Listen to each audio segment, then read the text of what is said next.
Jambo la pili, Walutheri na Wakatoliki huwa wanakemea matendo ya utekaji, mauaji, ufisadi, dhuluma, wizi na kadhalika wakiwa kanisani na mahali pengine pengi.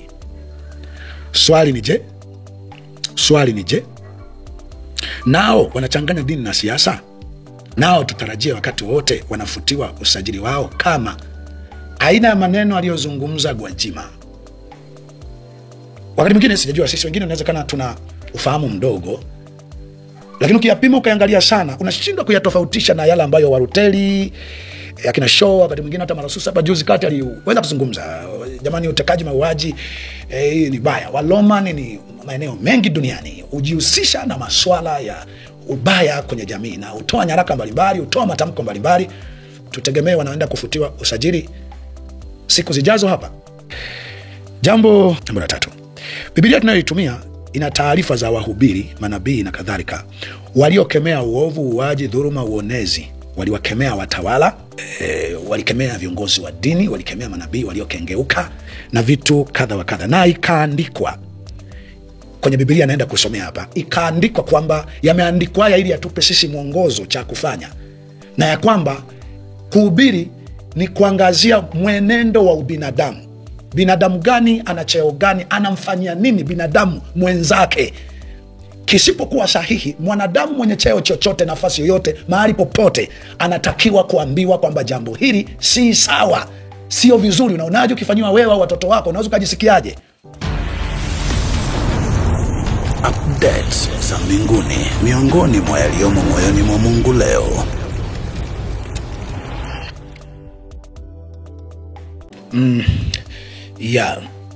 Najua mupo watu, kama si wengi wenu,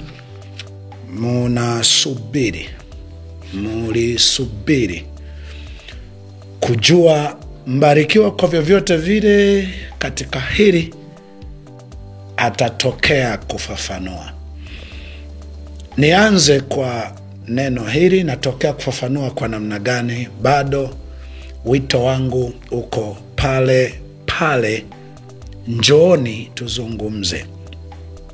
Kwa maana gani? Wakati wote wito wangu na maneno yangu yamekuwa yakisema tukiamini katika kuwa nyuma ya sheria au kufanya kile tunachoita kwa mujibu wa sheria. Naendelea kutoa tahadhari ya kwamba kwa dunia yetu hii, kwa nchi yetu hii, naomba uniamini, hakuna aliye salama. Wanadamu baada ya kuona hii Biblia au vitabu vya Mungu haviwezi kutuongoza. Hakuna sheria tutajiwekea, tumejiwekea, itatufikisha salama tunakotamani kufika au tunakodhania tunaweza tukafika. Njoni tuzungumze. Busara, hekima, utu vitutangulie katika maamuzi yetu kuliko uchochoro wote tunaoweza kuona, na kwa sehemu kubwa ni ule tusemao kwa mujibu wa sheria. Na kuhakikishia aishivyo Mungu, hakuna utakayenufaika effectively na uchochoro huo. Leo anaweza kabanwa huyu kwa kutumia uchochoro huo, na kuhakikishia, I'm telling you, kesho utakuwa ni wewe. Niamini mimi, yaamini maneno haya. Cha kwanza ni hicho, njoni tuzungumze. Cha pili ni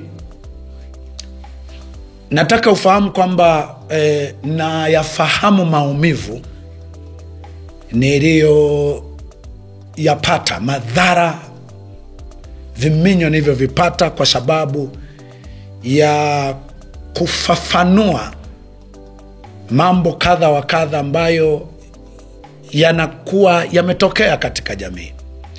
Kifupi nimewahi kuambia kwamba mimi mwaka 2001 nikiwa hospitali niliwahi kuzima na nikajiona niko kwenye kiti cha hukumu rehema na huruma ya yule aliyenirudisha, kwa sababu wakati ule nilikuwa ni mtu mwenye matendo mengi mabaya. Aliyenirudisha aliniambia hivi, rudi, naweza ningekurudisha duniani kwa sharti hili tu, ikiwa utaenda kusema kila nitakaloweka kinywani mwako. Yaani ikiwa utaenda kusema kila patakapohitaji kusema, hata kama kwenye eneo hilo karibu kila mtu ataogopa kusema, kama tu wewe utakuwa tayari kwa sharti hili, utakwenda kuwa kinywa changu na kurudisha duniani. Ndio maana mara kadhaa ninapokuja kusema chochote, mara nyingi au mara zote, hasa siku za mwisho za karibuni hizi, nimekuwa nikiweka na kajingo fulani, kipengele fulani kana kusema miongoni mwa yaliyomo moyoni mwa Mungu leo. Kwa hiyo mara nyingi niletayo, na ndio maana ukinifuatilia si mkurupukaji, halitokei tukio mimi mwenyewe nimeshalipuka. Hapana, lazima nipime namna zote ambazo naamini kabisa itakuwa hivyo ndivyo aonavyo au azavyo Mungu. Lazima niombe kwa namna zote. Sasa najua mupo ambao kwa huruma, kwa upendo mmekuwa mbarikiwa. Acha kufafanua, acha kuongea.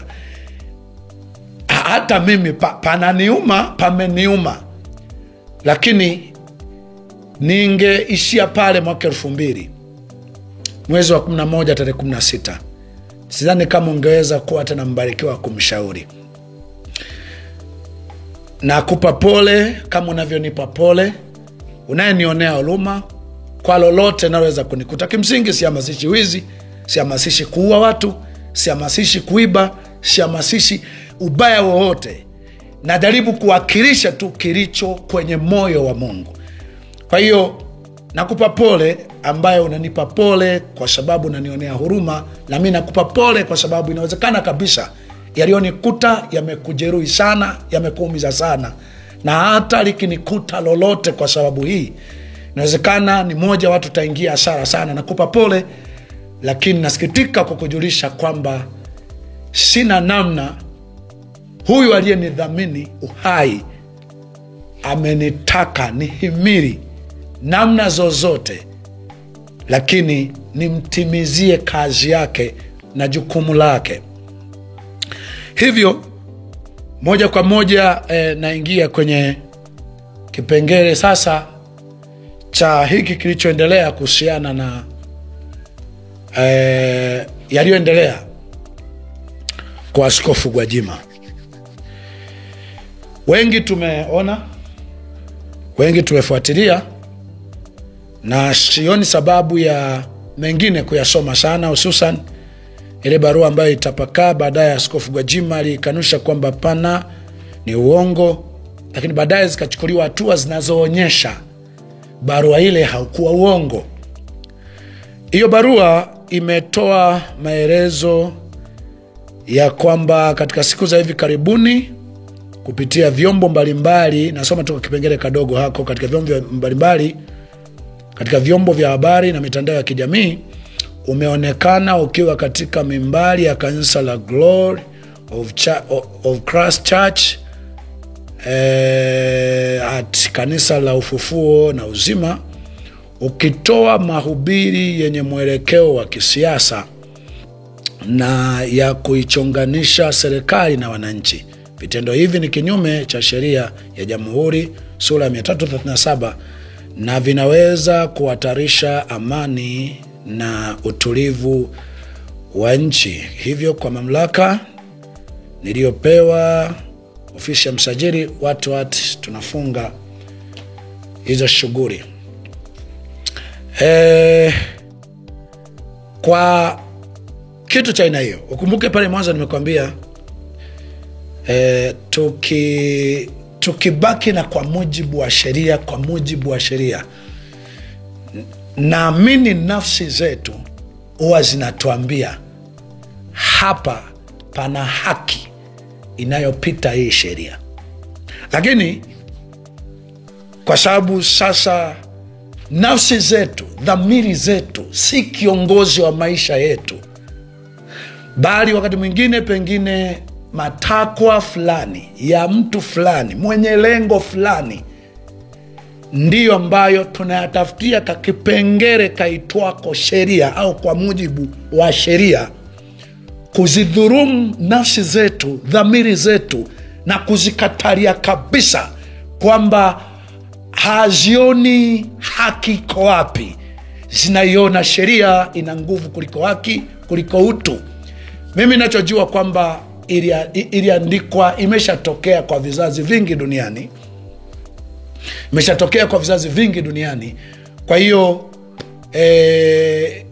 hakuna maajabu yoyote yakiendelea kutokea, lakini nitaendelea kuasa kwamba ni vizuri tungetafuta njia bora ya kuishi ambayo inaweza isiwe na kuviziana, isiwe na kuumizana, pasiwe na kilio, pasiwe na huzuni, pasiwe na uchungu. Hiyo namna ipo.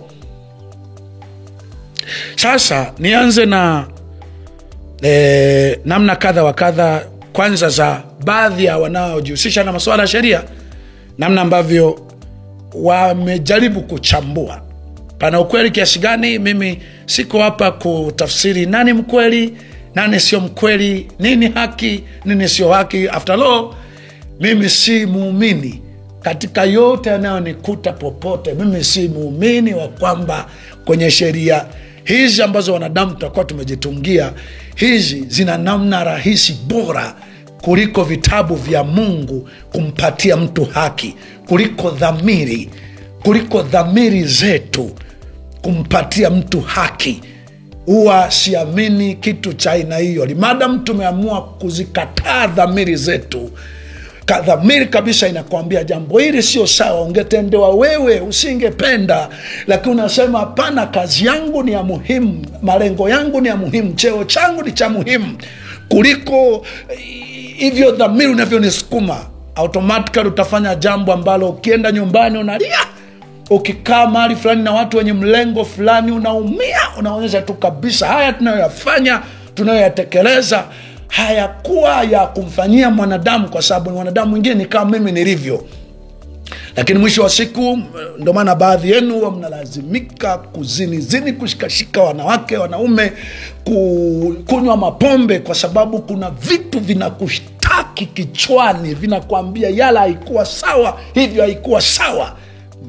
Kitu ambacho bado hiyo sio raha. Wakati mwingine ni afadhali upoteze kazi, upoteze cheo, lakini popote unapokuwepo, dhamiri yako ambayo ndio iko na wewe wakati wote, iwe inakwambia, ila wewe ni mwanadamu uliyeutumia ubinadamu wako, uliyeutendea haki ubinadamu wako duniani.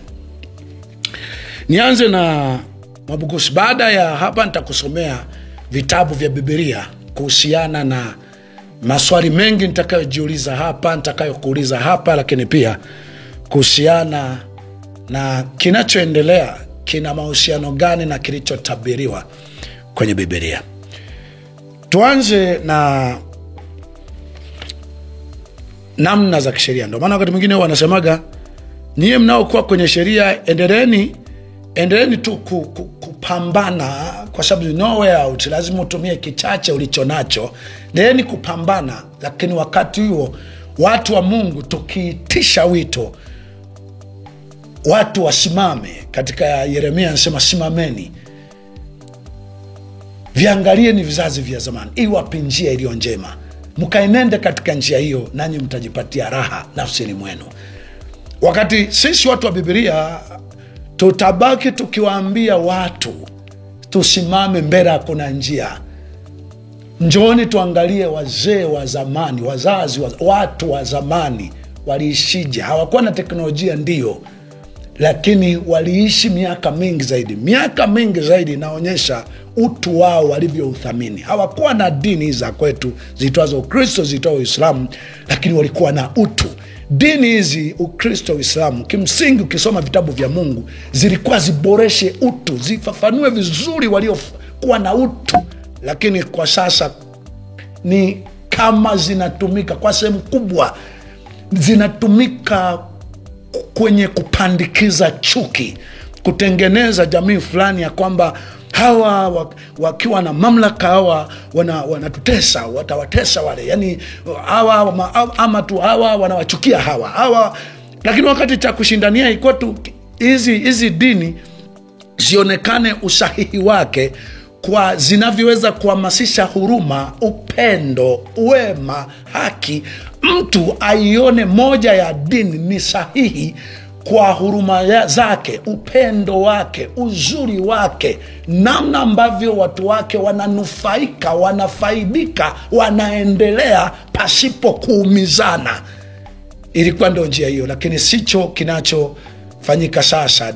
Dini kimekuwa ni kitu tunakitumia, na waliotuletea kwa sehemu kubwa wametutafsiria, wamekitengeneza kitumike sisi kwa sisi, hususan wa Afrika tuwe tunakataana sisi kwa sisi. Msabato akipata tatizo tuseme Mungu aliniambia, nilijua litakupata.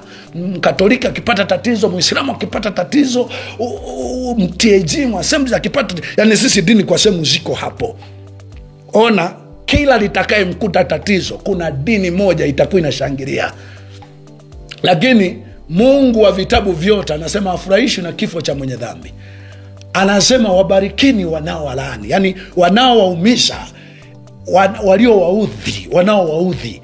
Tafuteni lugha nzuri na namna nzuri ya ninyi muwatendee vema. Vitabu hivi vimetaja hivyo, lakini waliotutafsiria, waliovipushi tuvipeleke hivyo, wametupush sisi kwa sehemu kubwa. Tuna unabii, ni kwa mfano mtu akikataa kuja kwenye imani yako, unaota ndoto au unaona bali itamkuta, na likimkuta unasema nilisema, lakini haujui ulishindwa kumvuta, kwa sababu kizuri cha jiuza, kibaya cha jitembeza. Huyu mtu ukimwangalia vizuri alikukatalia kwa sababu alikuwa anatafuta namna bora ya kuishi, aliona kwako haioni. Badala wewe ungemwonyesha namna bora ile, ili avutwe na matendo yako na ufanisi wako na mafanikio yako yasio na kuumiza mtu, unajikuta unajiishia ovyo. Nilizulumaji, nilitekaji, niliuaji, nilizinzi, nilibaya la moyo, lakini unasema watu njoni kwenye dini yangu. Hivyo ndo walivyotuambia kwa sehemu kubwa, walivyotupush wanaokuwa wametuletea hizi dini, kwamba hata muwe na watu muwe mibaya, wavuteni watu waje huko, manake na yenyewe yawe mabaya, yawe mibaya kama nyie. Sasa kwenye sheria, tukae kwenye sheria. Kwenye sheria Mwabukusi ameandika taratibu za kufuta usajili wa kanisa zilivyo kwenye vifungu hivyo vya kisheria, ambazo nimesha kwambia, wala hapa si maanishi ndo tuchukue hii, kwa sababu alimadamu tulikataa Biblia, tulivikataa vitabu vya Mungu, hivi tutakavyojitengenezea sisi tutavikanyaga wakati wowote, tutavifumbia macho na kupita njia nyingine kabisa. Atalia wezaye kulia, atalalamika wezaye kulalamika, atasema wezaye kusema. Kwa sehemu kubwa hakuna atakayejali. Kwa hiyo, lakini tuendelee tu kufahamu, na baadaye tu tunachambua yaliyomo moyoni mwa Mungu inaweza ikawa nini. Mwabukusi anasema kabla ya kufuta dhehebu, msajili anatakiwa kutoa ilani rasmi ya maandishi, kwenye mabano kwa Kiingereza notice of intention to cancel, na mimi Kiingereza chenu kimekaa hivyo, kwa uongozi wa dhehebu husika, kwa kawaida kwa muda wa siku 30, akiwaelezea sababu na kuwapa nafasi ya kujibu au kujitetea. Sheria inaruhusu kweli, kwa sababu zilizotajwa, sababu za msajili kufuta kanisa, kwa kweli kwa pale hakuna kanisa inaweza likachomoka kama tu msajili ama serikali kataka kulifuta kanisa. Hakuna kanisa inaweza likachomoka kwenye ile sababu zinazompa uhalali, kwa maelezo ya Mwabukusi, zinazompa uhalali msajili kufuta kanisa. Lakini process za kufuta kwa hiyo sheria zinatajwa kwamba inatakiwa kutoa notice kumpa taarifa huyu mtu, kanisa lako tutalifuta kwa sababu limekiuka eneo 1, 2, 3. Njoo ujieleze kabla halijafutwa rasmi pale, kutoa nafasi ya kukata rufaa kwa waziri. Pana kakipengele kwamba kanisa lako tutalifuta rasmi, ila njoo au nenda tafuta namna, jieleze kama hiki kitu ulifanya ni makusudi au sio makusudi, unajiona ulifanya sawa au sio sawa, njoo jitetee. Ndipo huyo mtu kujitetea kwake kusipoeleweka, kufafanua kwake kusipoeleweka, ndipo atapewa barua sasa ya kufunga hilo kanisa au kusitisha shughuli za kiibada kwenye hilo kanisa au mahali hapo. Na baada ya hapo, huyu mtu ndipo atakuwa na hiyo nafasi ya kukata rufaa kwenda kwa waziri, na ikishindikana hapo kupeleka shauri hilo mahakamani. Swali, je, utaratibu huo kwa Askofu Gwajima ni kweli umefuatwa? Serikali imejitokeza kwa namna yoyote kutoa ufafanuzi kwamba ishampa notice, siku 30 zimeisha, ndo hiyo tarehe 2. Ni utaratibu wa kufuta, na utaratibu wa kufuta pala hujasema isipokuwa kosa analoweza akawa nafanya kama lina hatari zaidi, haujaweka. Yani umeishia hapo. Na nadhani kama kuna kosa amelifanya la hatari zaidi, anatoka kwenye kufutiwa, anachukuliwa hatua zingine za kijinai. Kanisa haliingizwi kwenye vitu ambavyo sheria yake haihusiki. Lakini kile nilichoongea pale mwanzo kwamba tukibaki kwa mujibu wa sheria, kulingana na sheria, tukazikataa nafsi zetu, tukazikataa dhamiri zetu, tukaikataa mioyo yetu, tutaendelea kuumizana kwenye nchi, kwenye hii dunia. Nchi yetu, dunia yetu, patakuwa ni mahali pa kilio, na wala hakuna atakayenufaika na hiyo hali. Utaonyesha misuri, utajionyesha ni tuna, utaonyesha kushinda, lakini nafsi yako, roho yako itakuambia umeshindwa.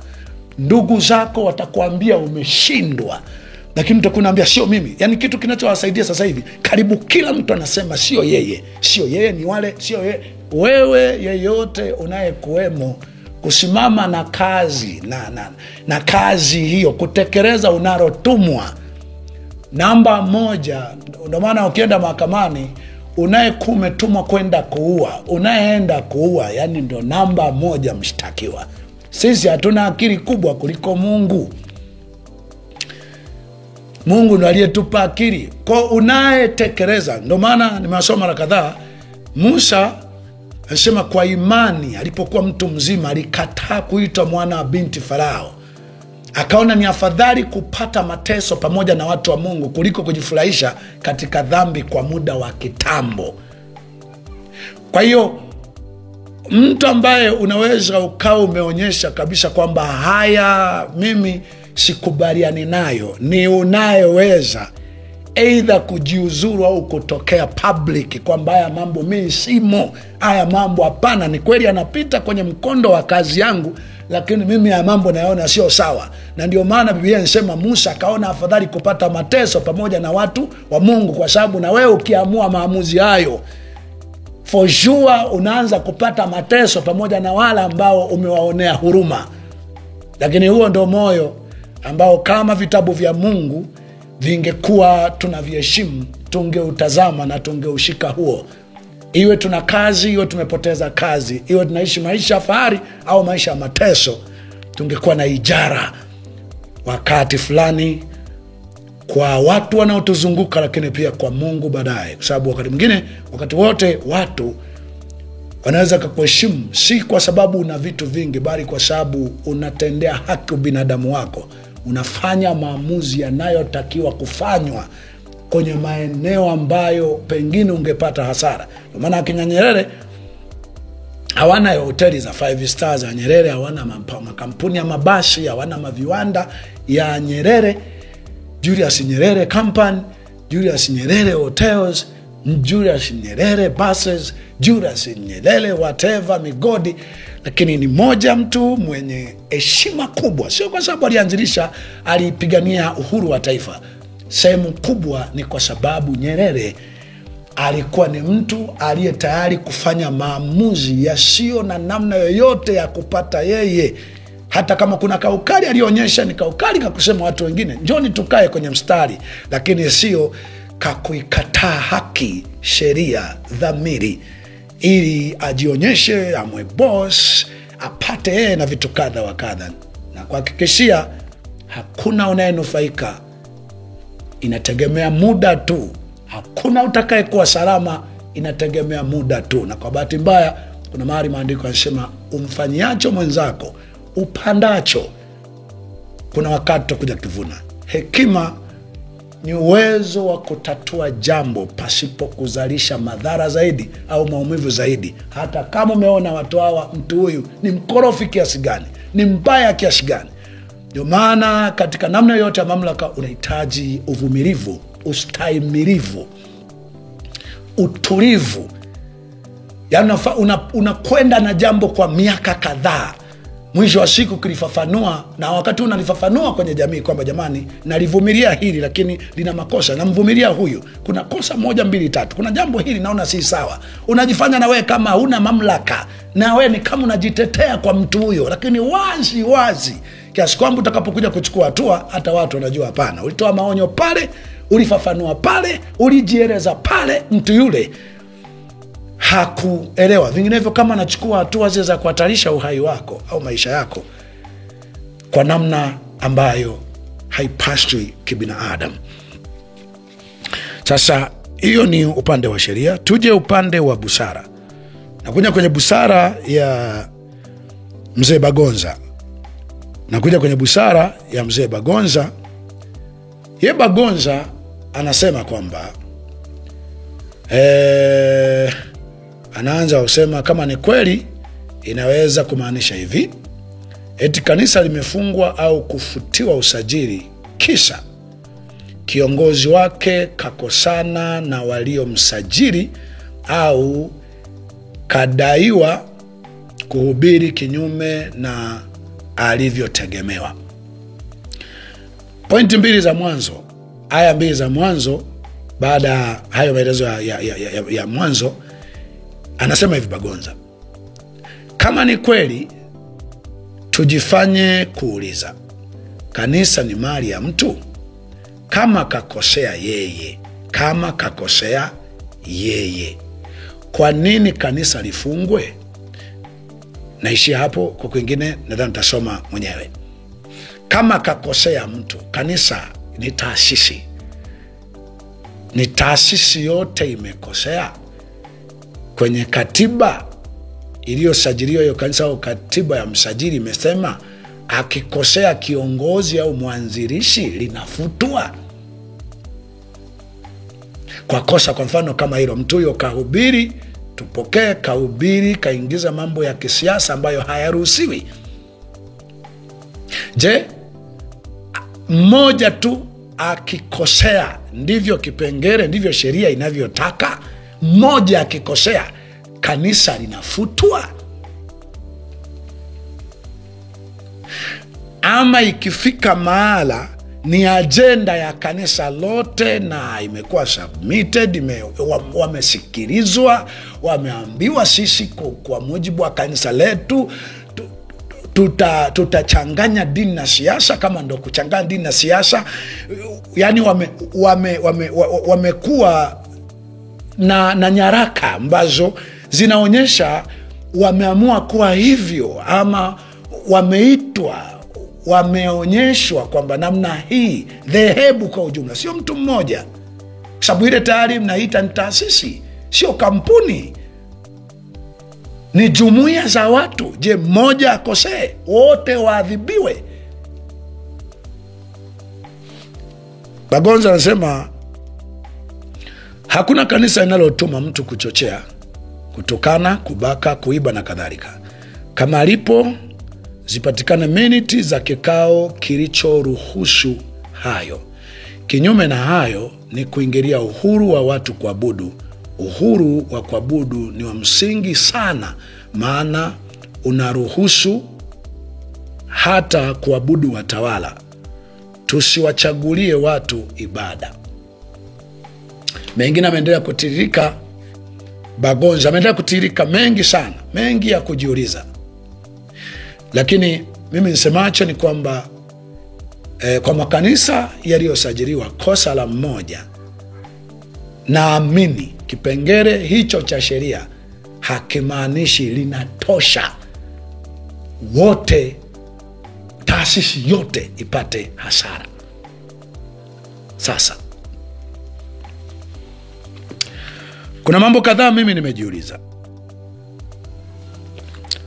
Kipengele hicho kimesema, umeonekana kihubiri mambo yenye mlengo wa kisiasa na ukichonganisha watu na serikali, wananchi na serikali yao.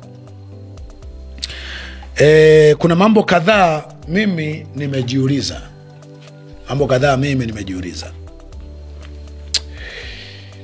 Ya kwamba Askofu Gwajima amekuwa mbunge na askofu kwa siku nyingi. Kama hapa ndo amekuja kuchanganya dini na siasa.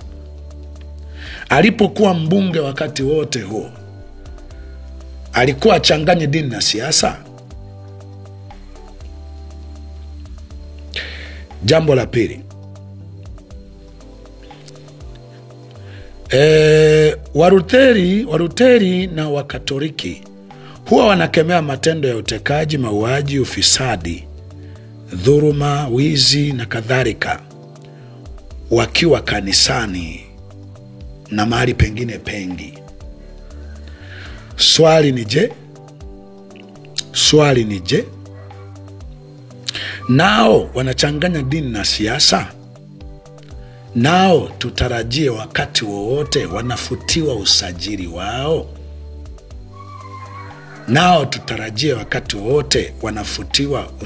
wao? Kama aina ya maneno aliyozungumza Gwajima?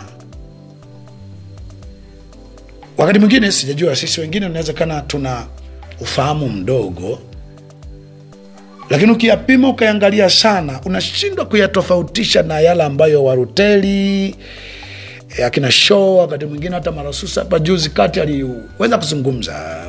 Jamani, utekaji, mauaji ni baya. Waloma ni maeneo mengi duniani hujihusisha na masuala ya ubaya kwenye jamii na hutoa nyaraka mbalimbali, hutoa matamko mbalimbali.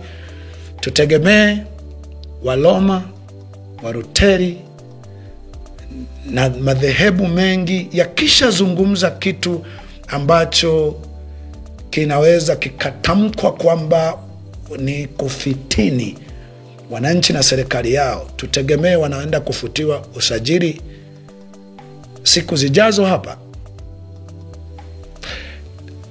Naomba njoni tuzungumze. Huku tunakokwenda, na wahakikishia hakuna njia. Jambo bila hilo, jambo la tatu, Biblia tunayoitumia ina taarifa za wahubiri, manabii na kadhalika waliokemea uovu, uwaji, dhuluma, uonezi. Waliwakemea watawala,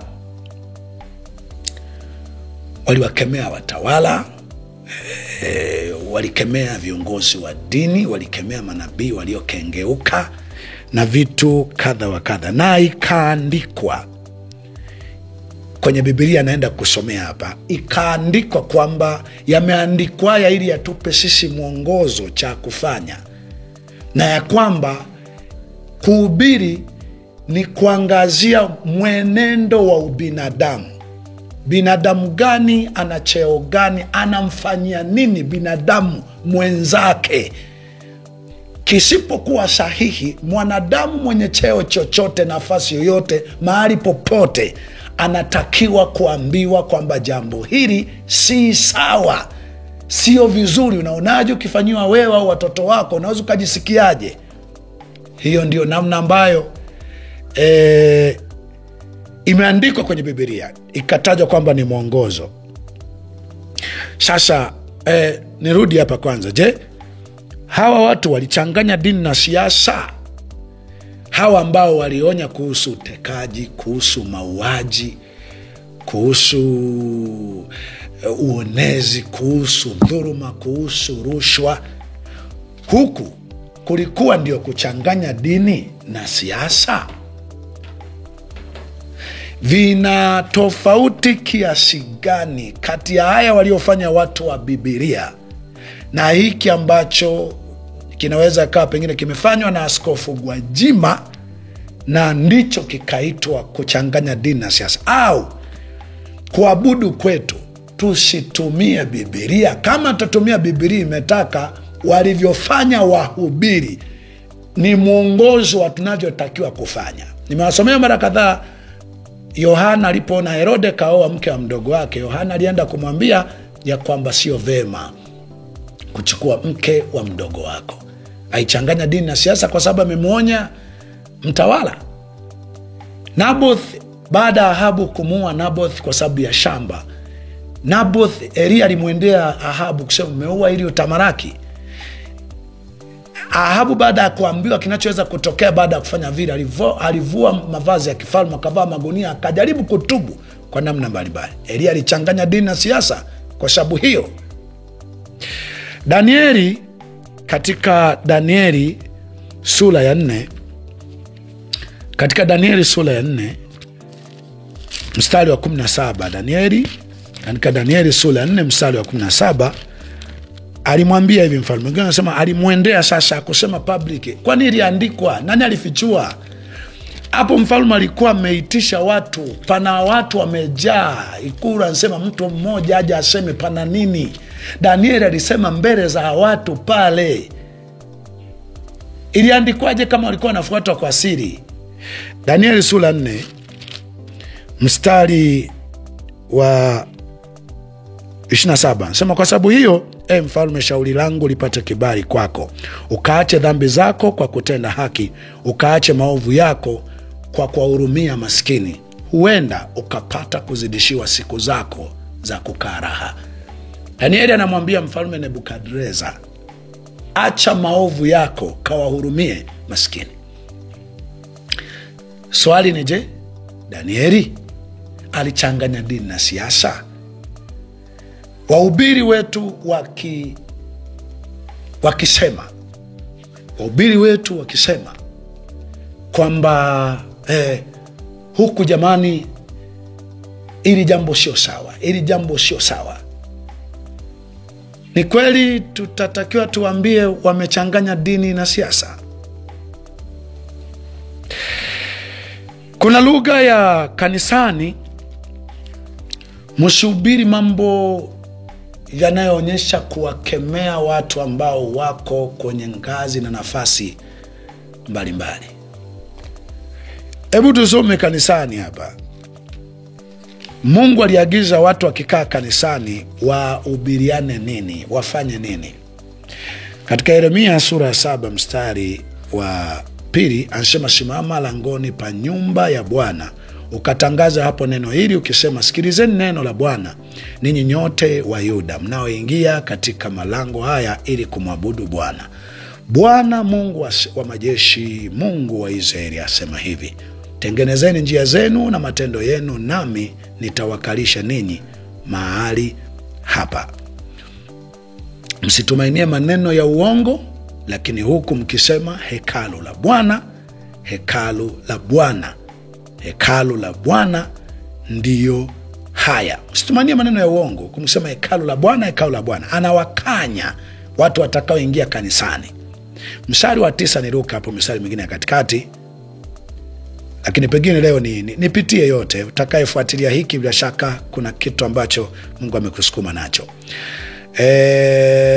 Mstari wa 5 anasema maana kama mkitengeneza kabisa njia zenu na matendo yenu, kama mkihukumu hukumu ya haki kati ya mtu na jirani yake, kama mumuonei mgeni wala yatima wala mjane, wala kumwaga damu isiyo na hatia mahali hapa, wala kuifuata miungu mingine kwa ashara yenu wenyewe, ndipo nitakapowakalisha mahali hapa katika nchi hii niliyowapa baba zenu tokea zamani hata milele. Angalieni, mstari wa 8, angalieni mnatumaini maneno ya uongo yasiyoweza kuwafaidia. 9, je, mtaiba na kuua na kuzini na kuapa kwa uongo na kumfukizia bahari uvumba na kuifuata miungu mingine ambayo hamkuijua? Kisha mtakuja na kusimama mbele zangu katika nyumba hii iitwayo kwa jina langu na kusema, tumepona, ili mpate kufanya machukizo hayo yote? Je, nyumba hii iitwayo kwa jina langu imekuwa pango la wanyang'anyi machoni penu? Angalieni, mimi nimeliona jambo hili, asema Bwana. Hapo ni kanisani. Inabidi tuambie wanaoingia, wanaokuja pale, ya kwamba msiwaonee wanyonge, msiwaonee yatima, msiwaonee wajane, msiue. Mtaua adirini, mtaiba adirini, na mkiiba mnasema hekalu la Bwana, hekalu la Bwana, mnasema tumepona, Mungu ametuponya. Kanisani ni mahali tunatakiwa tuongee namna yoyote isiyo sawa kwa mtu yoyote aingiaye. Kwa mfano, mnaweza mkasema kanisani, sasa sihubiri kanisani kwako. Hata tunapoweka mitandao tunawalenga watu wowote wanaojua wanaweza wakafuatilia mambo ya kanisani ili wajue ubaya ni nini. Kwa sababu mitandao ni kama on speaker, ni kama speaker ambazo hata mtu ambaye haiko kanisani akiwa nje atasikia kile kitu kinachoendelea. Ingawa wakati mwingine msemaga pengine sauti isiwe kubwa, lakini ukiangalia hizi sabufa zinazoimba kwenye nyumba za watu, huwa tunasikia kinachoimbwa mle ndani. Sijajua udhibiti unaweza ukawa nyumba kwa nyumba kiasi gani, kwamba kila mtu anapopiga redio ahakikishe sauti ile haitoki kwenda kwenye chumba cha pili. Nyumba zingine hazina singboard, lakini hata zina singboard kimsingi ni vigumu sana kwenye mabaa humu isitoke sauti nje na baa mle. Yani mtu aliyeko nje anayepita barabara asisikie sauti iliyopo baa.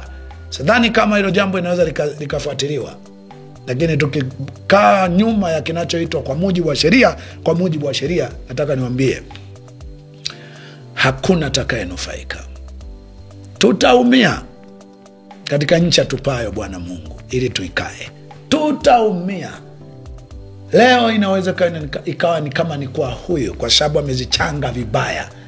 Kesho na kuhakikishia itarudi, itageuka, itakuwa ni kwako. Njooni tuzungumze. Nimalizie Isaya, tuongelee mhubiri. Walichanganya dini na siasa hawa walipoonya juu ya maovu kwenye jamii. Mstari Isaya 1, leo nisome tu mstari wa 21. Nasema 21 mpaka 23 kama sikosea pale. Nasema, mji huu uliokuwa mwaminifu umekuwaje kahaba, yeye aliyejaa hukumu ya haki ilijaa ndani yake, bali sasa wamekuwa wauaji. Fedha yako imekuwa. Kumbuka anazungumzia mji, anazungumzia nchi. Sasa huyu Isaya anazungumzia nchi pale. Anasema njooni tuojiane. Ni yeye Isaya anasema Mungu anataka sisi tuongee, tumefikaje huku. Sio twende kwa Mungu kama alivyosema Jerry Muro, sio twende kwa Mungu tukaojiane naye. Hapana, Mungu anasema njooni sisi, mimi Isaya na nyie, njooni tuojiane. Anawaambia mji hapa, aliambia kanisa, anawaambia utawala. Ukiendelea kusoma utaona vitu vya aina hiyo. Alichanganya dini na siasa.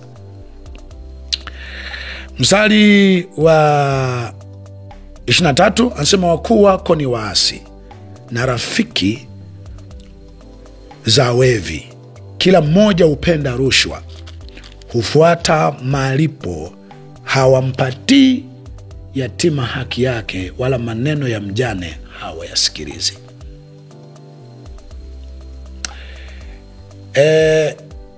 Hawa, huyu anaongea, ukifuata mstari wa 26 utaona anasema ni Luka 26, nami nitarejeza upya waamuzi wako kama walivyokuwa hapo kwanza, na washauri wako kama hapo mwanzo. Baada ya hayo utaitwa mji wa haki, mji mwaminifu. Anasema atakuja kuwaleta waamuzi. Waamuzi ni wasemaji wa mwisho, watawala, wenye mamlaka. Atakuja kuwaleta waamuzi kama walivyokuwa hapo mwanzo, na washauri wako. Washauri hawatakuwa kama hawa ambao pengine watakuwa nasema ndio kwa kila kitu. Kama waliokuwa hapo mwanzo, walikuwa na uwezo wa kusema hili jambo si sawa. Hawa walichanganya dini na siasa. Sasa kuna maandiko ambayo yanatulimit kwamba sisi tutakaoishi baadaye tutatakiwa tupite kwenye njia walizopita hawa. Wapi? Katika Warumi sura 13 inasema, kwa kuwa yote yaliyotangulia kuandikwa yaliandikwa ili kutufundisha sisi, ili kwa saburi na faraja ya mambo ya maandiko tupate kuwa na tumaini. Yote yaliyoandikwa, watu waliishije, walifanyaje, yaliandikwa ili kutufundisha sisi. Yaliandikwa ili kutufundisha sisi, ili kutuongoza sisi itupasavyo kuishi. Watu wa Biblia walionya mabaya yaliyotendwa na mtu yoyote, walifafanua jambo lisilo sahihi. Yaliandikwa ili kutuonya sisi, na sisi ili tuite wahubiri talazimika kuonya namna yoyote inayoweza ikawa sio sahihi. Na katika hilo andiko pia linathibitishwa katika Wakorinto wa kwanza sura ya 10 mstari wa 11, inasema, basi mambo hayo yaliwapata wao kwa jinsi ya mifano, yakaandikwa ili kutuonya sisi tuliofikiriwa na miisho ya zamani. Kuna wakati Petro aliwahi kusema, hukumuni ninyi wenyewe, mnaonaje? Tumtii Mungu au wanadamu?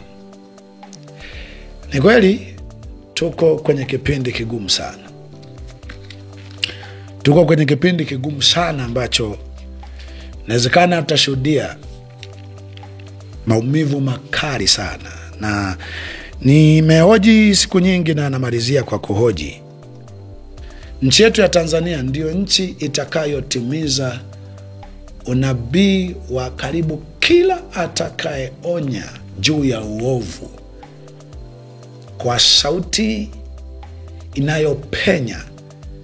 Je, nchi ya Tanzania ndio itakayotimiza unabii wa kujaribu kukifuta kizazi hicho cha watakaokuwa wakionya mema?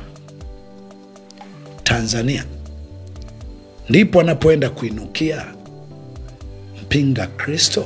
Niliwahi kuambia, kasome vizuri kanje mstari wa 21 wa hii Danieli 11. Utaona mpinga Kristo hakutokea dunia yote. Kwa hii Danieli 11 hakutokea dunia, alitokea kwenye mojawapo ya nchi. Kwa nini kwenye mojawapo ya nchi?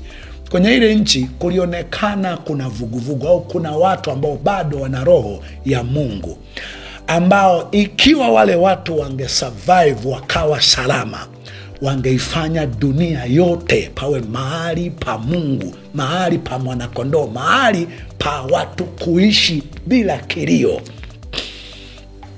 Kwa hiyo nchi hiyo ndio itainuliwa mtawala ambaye kwanza hakudhaniwa anaweza kuwa mtawala. Ukasome kuanzia mstari wa 21, haikudhaniwa, na atafika pale kwa njia ya kujipendekeza. Ndivyo ilivyosema mstari katika hii Daniel 11 kuanzia mstari wa 21.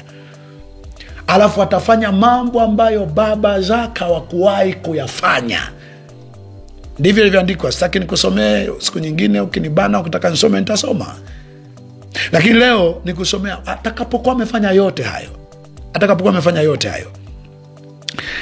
Atakuwa na harakati hizi. Katika mstari wa 32 anasema, na wao wafanyao maovu juu ya hilo agano atawapotosha kwa maneno ya kujipendekeza, lakini watu wamjuao Mungu watakuwa hodari na kutenda mambo makuu, na hao walio wenye hekima katika watu watafundisha wengi. Hata hivyo wataanguka kwa upanga na kwa moto na kwa kufungwa magerezani na kwa kutekwa nyara siku nyingi. Ukiyasoma maandiko haya unaweza ukawa unayaona watakuwa hodari, watafundisha wengi, lakini watauawa kwa upanga, watapigwa nyundo, watatekwa, watafungwa magerezani hovyo. Tanzania, wote mlio kwenye mamlaka, yaangalieni maandiko haya, msiingie kwenye rekodi ya Biblia. Na wasi yaangalieni, inawezekana kabisa nchi hii ndiyo inayotimiza yule mpinga, kwa sababu tukiita mpinga Kristo, mpinga wema. Kristo ni wema. Kristo sio dini fulani. Kristo Yesu ni binadamu aliyeishi kwa kutenda mema, ni binadamu aliyeishi kwa kutenda mema, akaweka mfano iwapasavyo wanadamu kuishi. Ukijiita Mkristo, ninayefanya aliyofanya Kristo. Mpinga Kristo, mpinga aliyokuwa akifanya Kristo, sio mpinga anayeshika Biblia. Anaendelea kusemaje? Nimalizie mistari ya mbele yote mpaka mstari wa 39. Anasema basi watakapoanguka watasaidiwa kwa msaada kidogo, lakini wengi watambatana nao kwa maneno ya kujipendekeza. Hiki ambacho wakati mwingine kwa Tanzania unasikia machawa, yani watu wanaweza kasifia na ambacho sicho. Tanzania, be careful. Tanzania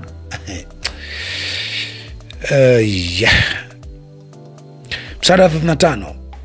Na baadhi yao wenye hekima wataanguka ili kuwatakasa na kuwasafisha na kuwafanya weupe hata wakati wa mwisho, kwa maana ni kwa wakati ulioamliwa ambao haujaja. 36. Naye mfalme atafanya kama apendavyo, naye atajitukuza na kujiadhimisha juu ya kila mungu, naye atanena maneno ya ajabu juu ya Mungu wa miungu, naye atafanikiwa mpaka ghadhabu itakapotimia, maana yaliyokusudiwa yatafanyika.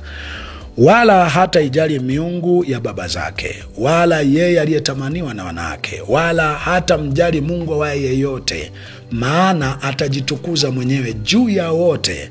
Lakini katika mahali pake atamheshimu Mungu wa ngome na Mungu ambaye baba zake hawakumjua. Atamheshimu kwa dhahabu na fedha na vito vya thamani na vito vya kupendeza, vitu vipendezavyo.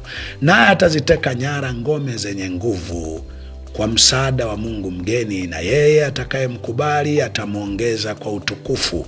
Naye atawapa kumiliki wengi, naye ataigawa nchi kwa rushwa. Ataziteka ngome zenye nguvu. Ngome zenye nguvu wakati fulani, kwa mfano kwenye nchi unaweza kukuta pengine kuna mihimili mitatu. Kuna mahakama, kuna serikali, kuna bunge. Naye ataziteka ngome zenye nguvu. Tanzania, hakuna unachoweza ukawa unaona katika hali na hatua hii tuliopo. Yeye atakaye mkubali atamwongeza kwa utukufu, naye ataigawa nchi kwa rushwa. Naye hata jali miungu na namna ambazo baba zake waliomtangulia waliwahi kujali. Tanzania, kweli kwetu itakuwa ni heshima ikiwa tunatimiza na tutakomaa kutimiza unabii huu.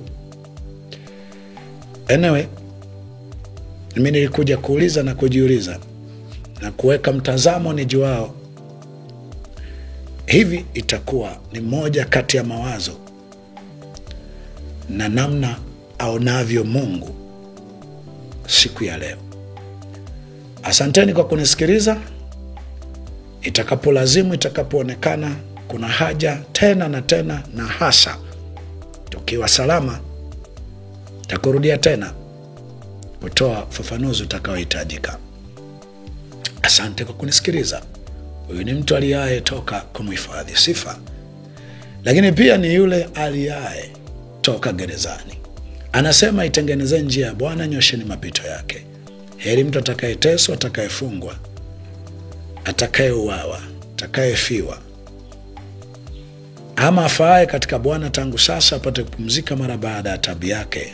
Tazama, Mungu mwenye haki, msemaji wa mwisho, mhukumu wa kweli, atakayemlipa kila mtu sawa sawa na alilolifanya, yu karibu kuja. Hii ni maana neno Maranatha.